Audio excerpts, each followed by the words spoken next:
Hello and welcome to today's video.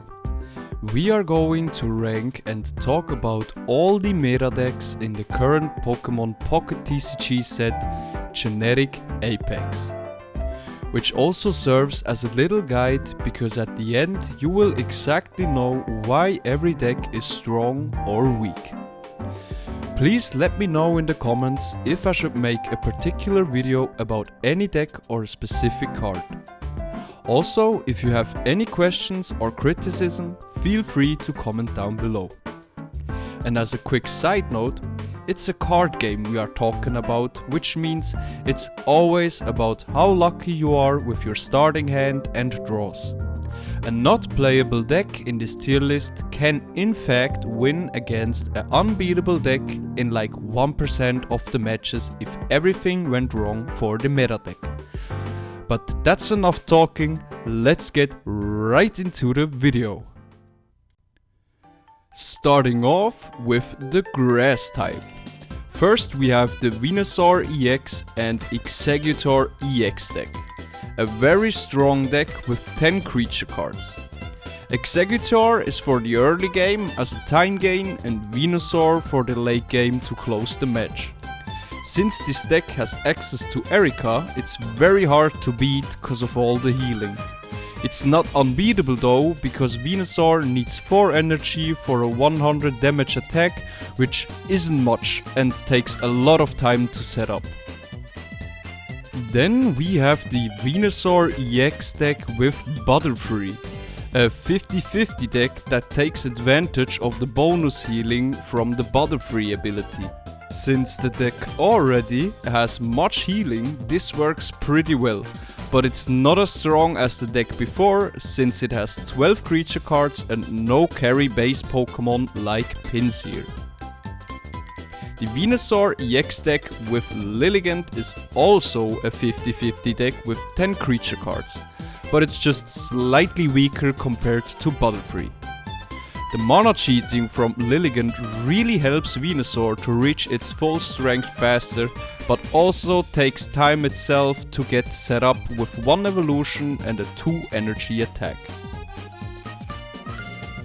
And now to the fire type. First off, we have the Charizard EX and Moltres EX deck. A very strong deck with 8 creature cards that arguably could be put into unbeatable, depending on how good the Moltres gamble works and if you already have your Charmander on the bench. It's overall a really hard gamble deck that suffers on tails, but can take out every single one of the best meta decks on heads, cause Charizard EX has the strongest single target attack in the game with 200 damage, and is able to one-shot every existing Pokemon up to date. Also, his 180 HP make him a respectable and fearsome opponent. But quite easy, if the gamble doesn't work, there's actually no worse deck to use in my opinion. Charizard EX is completely useless then. Next up we have the Blaine Arcanine deck. Pretty much unplayable, maybe barely playable, since a full focused Blaine deck is the best possible version of it, and it is already underperforming sadly. Don't put EX fire types in a Blaine deck, you're better off making a deck without Blaine and just the EX. For the Blaine Charizard deck there's actually nothing to say about, except it's even worse than Blaine Arcanine. That's the reason why I said Blaine Arcanine is maybe barely playable. Charizard really only works with Moltres no matter what. Now to the Blaine deck. A 50-50 deck with 10 creature cards, which possibly could be the best one for free to play with no EXs. Ninetales has a 2 energy, 90 damage attack. Also, it's the first and last evolution, which means you could possibly deal 120 to 130 damage with Blaine and Giovanni. This completely counters any Pikachu EX meta deck cause it only has 120 HP. The bad thing is, it really struggles with any EX Pokemon though that has more than 120 HP.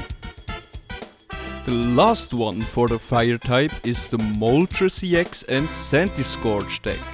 For this deck it's the same barely playable, hard gamble with Moltres, and then if it works, Centiskorch's attack is still not the best or the highest. So now to the Water type. First up we have one of the, if not the best deck in the game at the moment, which is the Starmie EX and Articuno EX deck. Clearly unbeatable with only 6 creature cards. Starmie EX is such a powerhouse. For every free-to-play homie out there, if you pull this card, make use of it. If you're lucky enough, even if you only have one Starmie, to make a turn 2 Starmie EX with 2 energies, it's possibly always over for your opponent. It's a 130 HP Pokemon which cannot be one-shot by a Pikachu EX, which is the counter type, and also Alakazam doesn't work on it. It has a 2 energy 90 damage attack, which is the highest for any 2 energy attack, and if that wouldn't be enough, it is completely free to retreat. Now you have Articuno to this deck, which gains so much time being a base Pokemon with 140 HP, and since it's a water deck, there's Misty. The possibly most feared and most hated card amongst the Pokemon Pocket TCG community. Everyone that played the game once jumped from happiness cause the enemy got instantly Tails on Misty, but also cried himself to sleep cause the enemy Articuno got 9 energy in turn 1 before you were able to play a single card. Misty can also be used on Starmie, by the way. Overall, an absolutely broken deck. As second, we have the Articuno EX deck. A very strong deck that, like I said, takes advantage of Misty. And since there are only 2 base Pokemons in the deck, and that's it, there is space for 18 trainer cards. If Misty works well, this deck is unbeatable, but if not, it's really not that good. The third one is the Blastoise EX Lapras deck.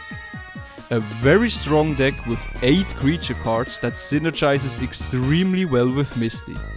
This one is even stronger than Articuno EX if Misty works, cause Blastoise EX has a 160 damage attack as soon as you have 5 energies on him. And he's even healthier with his 180 HP. Makes it also pretty much impossible to one-shot Blastoise.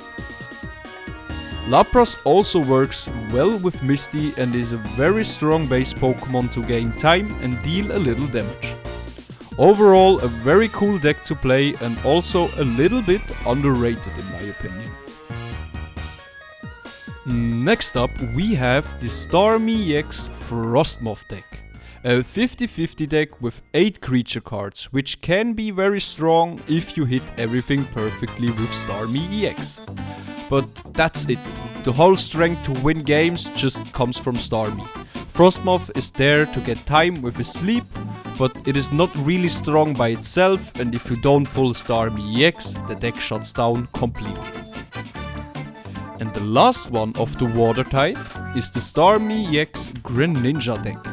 A barely playable, maybe even unplayable deck with 10 creature cards.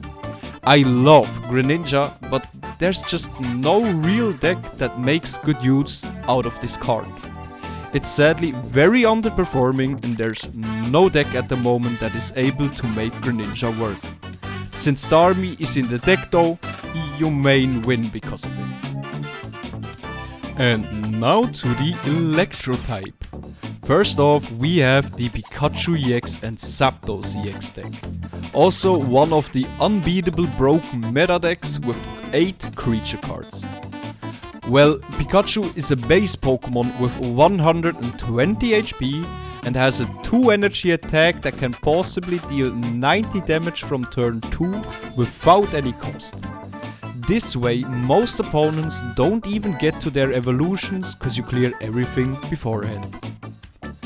Also, Pikachu has only 1 retreat cost, which means with X speed you can retreat him for free. And there's Zapdos. Since he's also a base Pokemon with 130 HP, it just gets hilarious. It also has a 1 cost retreat, which makes it easy for the deck to swap between 4 Pokemon with 120 plus HP. To that, an attack for 1 energy, which is perfect for the start, and also a possible gamble that could add up to 200 damage. Which is absolutely crazy, thinking about this is an attack for 3 energy. Also, Voltorb and Electrode are played in the deck, so you have more base Pokemons for Pikachu, and since Electrode has a 70 damage 2 energy attack and 0 retreat cost, it's a fantastic side Pokemon. The second and last Electro Type deck is the Pikachu EX and Raichu deck, with 10 creature cards. A barely playable, maybe 50-50 deck, but only because there's Pikachu EX in it. The strategy would be to have a Magnetoad on the bench, make as much energy as possible with his ability, and then switch all of it to the active Raichu with the supporter card LT Surge. Since Raichu's attack only deals 100 damage, it's very weak. To that you always lose all energies attached to it, means you can't overproduce energy on it. Adding to that, Raichu only has 100 HP, which makes him an extremely weak target to be one-shotted. Now to the very interesting Psychic type. First up, we have the arguably strongest deck in the current meta, the Mewtwo EX and Gardevoir deck. An unbeatable deck with 8 creature cards. The problem doesn't lay with Gardevoir in my opinion. Yes, Gardevoir is an extremely strong card, but it takes 2 evolutions to get there. And since Ralts and Kirlia are pretty useless, it's pretty fine for me. For the ones that don't know what Gardevoir does, it has an ability with 0 energy which allows her to cheat 1 mana onto the active Pokemon every single turn. Which could be done twice if you have 2 Gardevoirs on the bench. But the real problem is Mewtwo. It's the base Pokemon with the highest HP in the game, like Snorlax. It has 2 attacks which makes it even better, 1 for 2 energy and 1 for 4 energy. Since he can already deal good amounts of damage at 2 energy with 50 hit points, he's a very good opener because he will survive the early game for sure. Quickly before we go to his second attack, it can retreat for only 2 energy, which is also very good.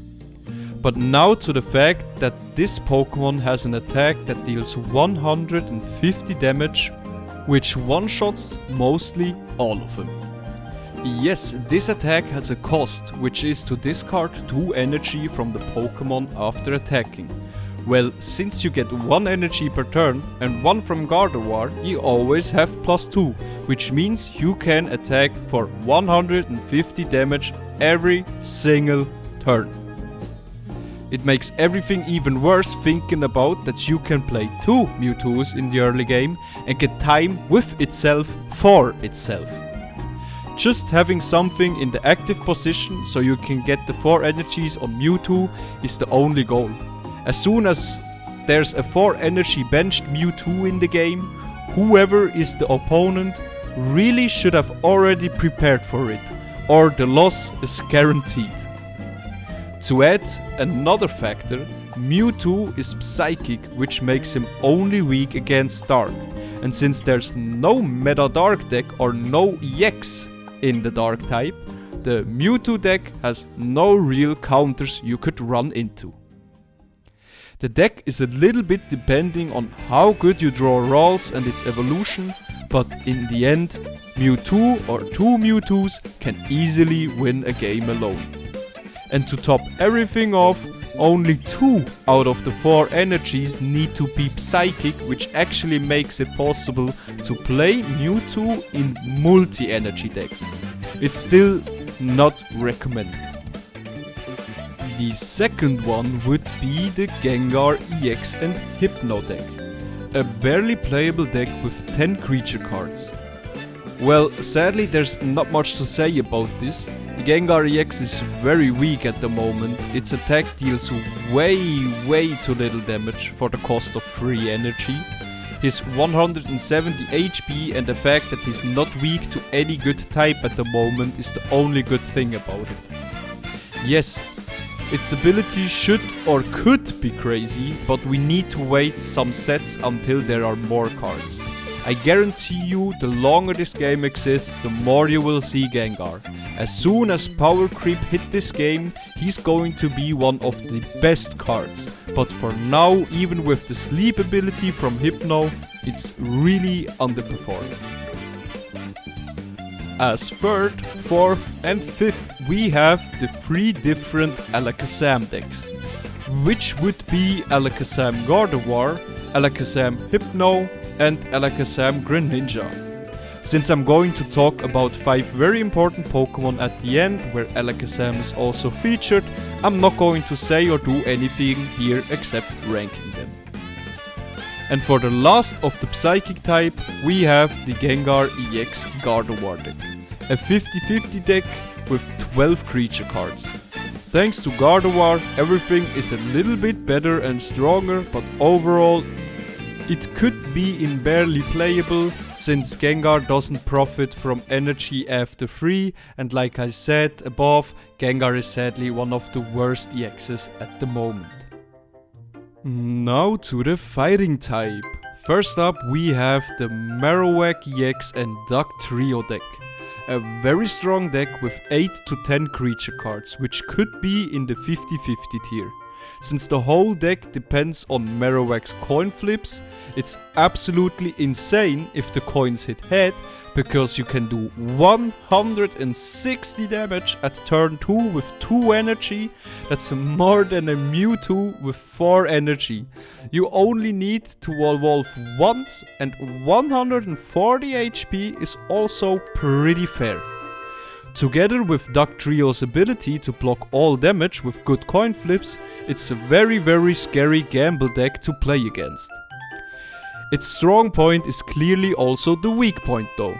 The broken 160 damage that can win you a game can also lose you a game, cause it can be that it deals 0 damage. A very balanced card in my opinion, and extremely fun deck to play. If you want to put the whole fate of winning into the hands of gamble and not skill, this deck is clearly for you. As second, we have the Machamp EX and Marowak EX deck. A 50-50 deck with 10 creature cards. There's not much to say about this except that it also depends on lucky Marowak coin flips. Machamp sadly isn't really the best EX at the moment, but he's surely not the weakest. Since the evolution has a perfect energy curve on the attacks, you can evolve and attack every turn with a new evolution and some healing and more damage. And the last of the fighting type is the Brook, Geodude and Onix deck. A not playable deck with 8 creature cards. Both Geodude and Onix are really underperforming, even though they have a support card that only works for them. Brook does not make enough of a difference since the attacks are still too weak and the HP of both aren't top notch either. So now to the Dark type. To start off, we have the Arbok and Pidgeot Lock deck.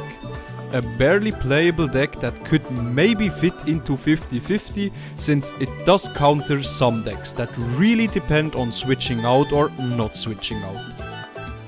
Since the goal of the deck is to lock the enemy Pokemon in the active position with Arbok's attack and switch any active Pokemon out with Pidgeot's ability.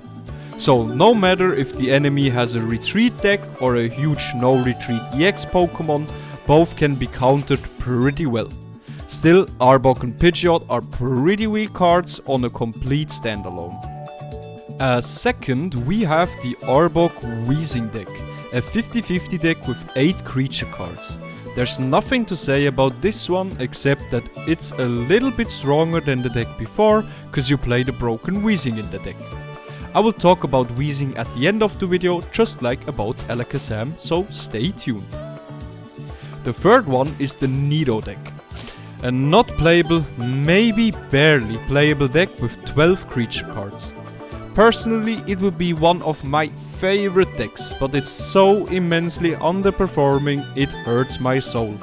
12 creature cards are too much. Also, 2 multi-evolution Pokemons will never fit well in any deck at the moment.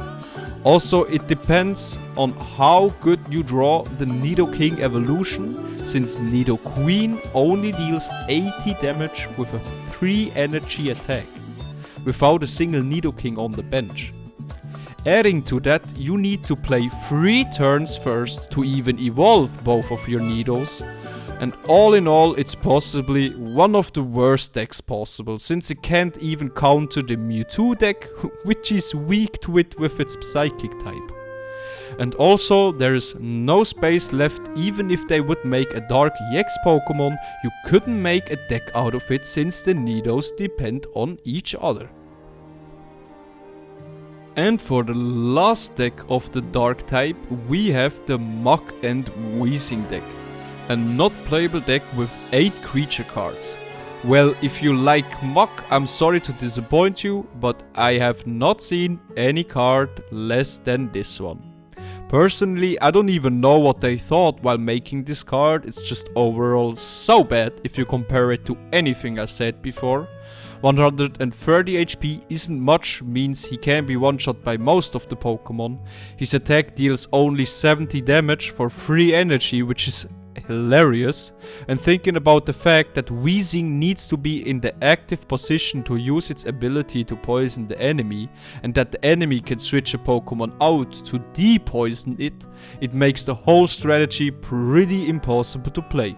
Since if you attack a poisoned Pokemon, it's still not enough with 120 damage. And now to the Dragon type, or better said, to the 4 different Dragonite decks. We have the Dragonite Wheezing deck, the Dragonite Frostmoth deck, the Dragonite Hypno deck, and the Dragonite Relaxo deck. Those are the 3 different possible deck profiles, but very important, one is weaker than the other. So to quickly rank them, we have the Dragonite Wheezing deck in Unbeatable, the one with Frostmoth in Very Strong, and the Hypno one in 50-50. Relaxo Dragonite is pretty much unplayable. And now to why it is like that. I already made a video about the Dragonite Wheezing deck. Any specific information will be found there, so I don't talk too much about it here. I just say Dragonite is one of the most broken, if not the most broken single card in Pokemon Pocket TCG at the moment. He has 160 HP, which is very hard to one-shot, the possibly strongest attack in the game, a 4 energy attack that deals 200 damage. The fact that it also can hit Pokemon on the opponent's bench makes it even worse, since every deck has base Pokemon on the bench or weak retreated Pokemon. It's so easily to win the game with this Dragonite. Mostly 2 attacks in a row are enough to instantly gain 3 points to win the game. And if the enemy only has 1 Pokemon, it always deals a guaranteed 200 damage to it. Cause it doesn't flip coins to determine if it deals damage or not, it flips coins to determine which Pokemon gets how much damage. Well, and now together with the most broken side Pokemon, which would be Wheezing.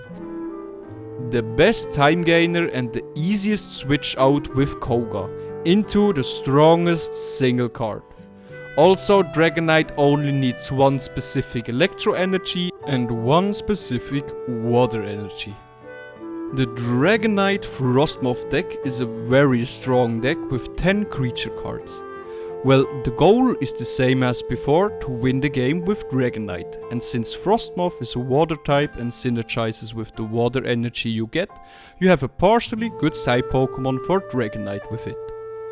The sleep clearly also helps to get some time, but Frostmoth is way worse than Weezing, so clearly not in the same tier. Frostmoth has less HP, needs energy to deal damage, and can't be switched out easily. And since Dragonite really needs every single energy from the beginning of the game, this doesn't work very well.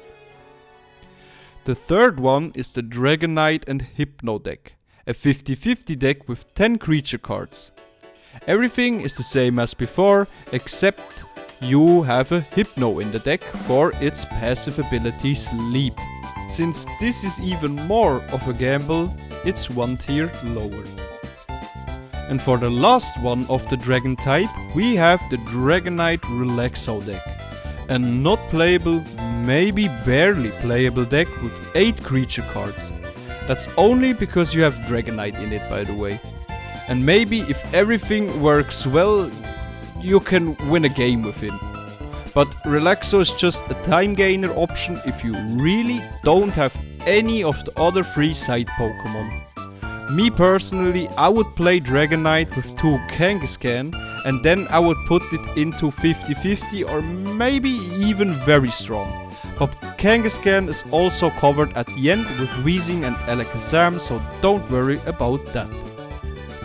To finish it off, we have the normal type. Yes, there are 2 decks that are played at the moment, the Wigglytuff EX Weezing deck and the Wigglytuff EX Golurk deck. The big problem here is that Wigglytuff is a normal type, and since normal types can fit in every possible deck, they need to make the normal type EXs weaker than the specific type ones. Or else Wigglytuff would be the side Pokemon of all decks clearly. So now we have a EX that is completely useless compared to all the others. A free energy attack that always deals only 80 damage flat is disgusting. And on top it only has 140 HP, which is also a joke. At least it makes the opponent Pokemon fall asleep, but since sleep is a gamble because the enemy flips a coin for it at every start of a turn, it's actually just a dead card. You could put Wigglytuff Weezing deck into barely playable, since it has Weezing in it and Weezing is completely broke. And now to some decks that weren't in the tier list, but I really want to mention them, so mostly everything is covered in this video. First up, we have the Exeggutor EX and Butterfree deck. A completely underrated deck. I actually never see it, but personally I win the most games with this one. It's the same like Venusaur EX and Butterfree, but in my opinion an unbeatable deck. Exeggutor EX needs only 1 energy to attack, only has 1 evolution, has a whole 160 HP and is able to perma 40 damage with possibilities to make 80 damage. Butterfree, Potion and Erika allow it to heal your Exeggutor EX to full life twice per game. Which means if you have both Exeggutors on the field, you have 4 EX Pokemons with 160 HP that need to be beaten. Since Exeggutor only needs 1 energy attack, you can easily waste your energy on it for a later retreat. And in the end, if you have 2 Butterfrees on the bench, you can heal so much permanently, it's unwinnable, except you get one shot.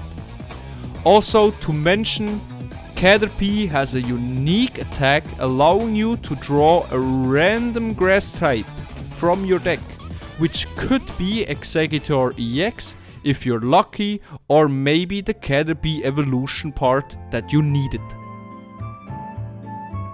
Then we have the Arcanine EX and Moltres EX deck. Barely playable since Moltres is a very big gamble already and Arcanine isn't the strongest EX. Those two don't really work well together, but at least it's a little stronger than Blaine Arcanine, Blaine Charizard or Moltres Centiskorch. There's also an option to play an only Zapdos EX deck. This deck could possibly be put into barely playable, 50-50 or even very strong.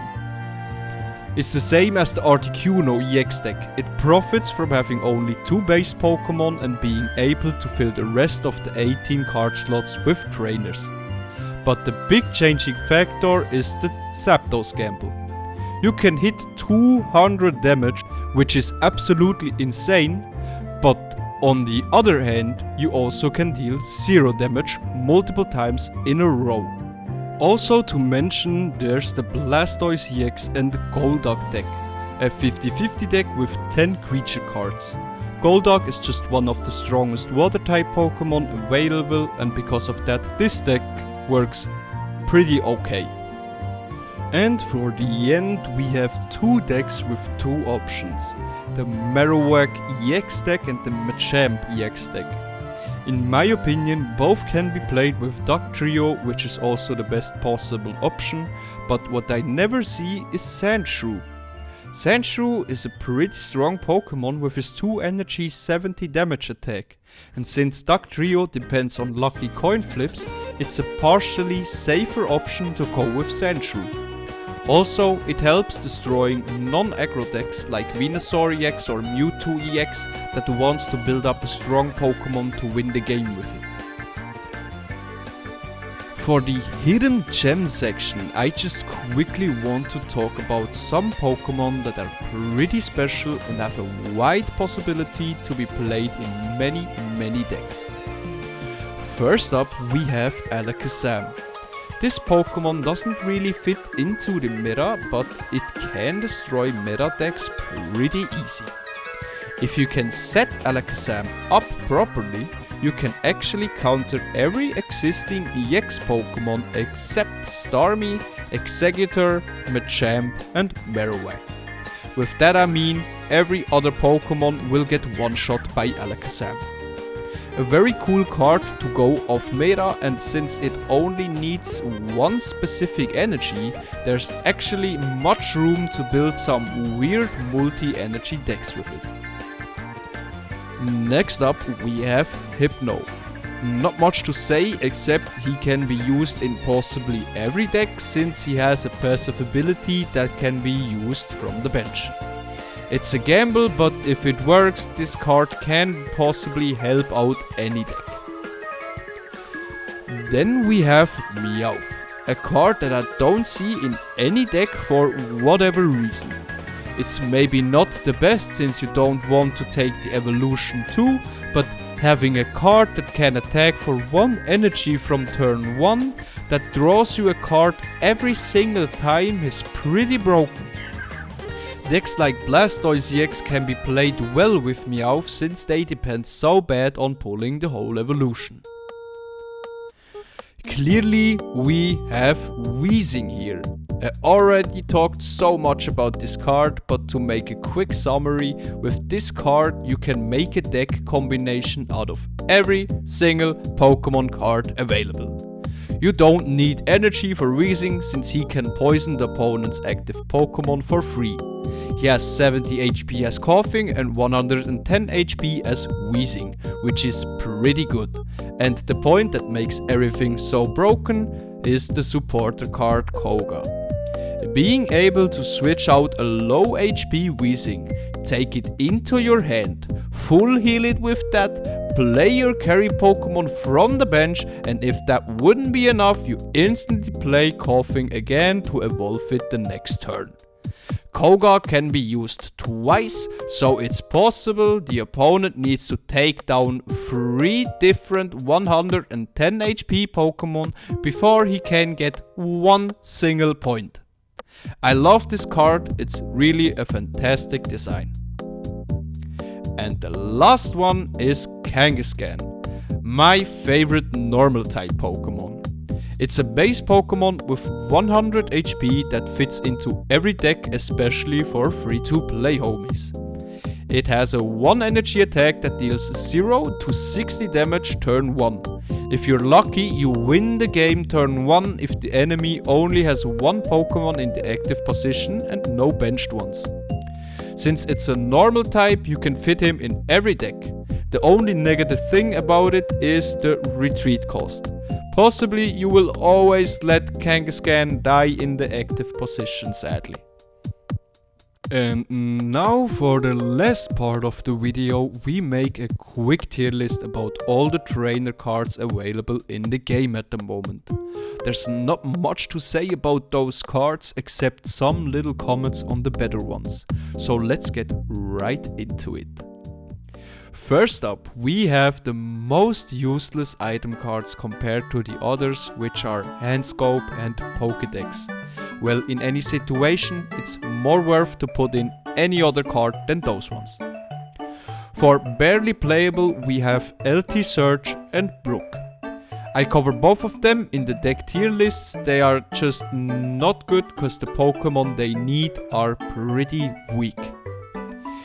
Then we have Geo, a barely playable, maybe 50-50 card. I can recommend to never play 2 Geos in any deck, no matter what, except it's Articuno EX or Zapdos EX deck, which has 18 space for trainer cards.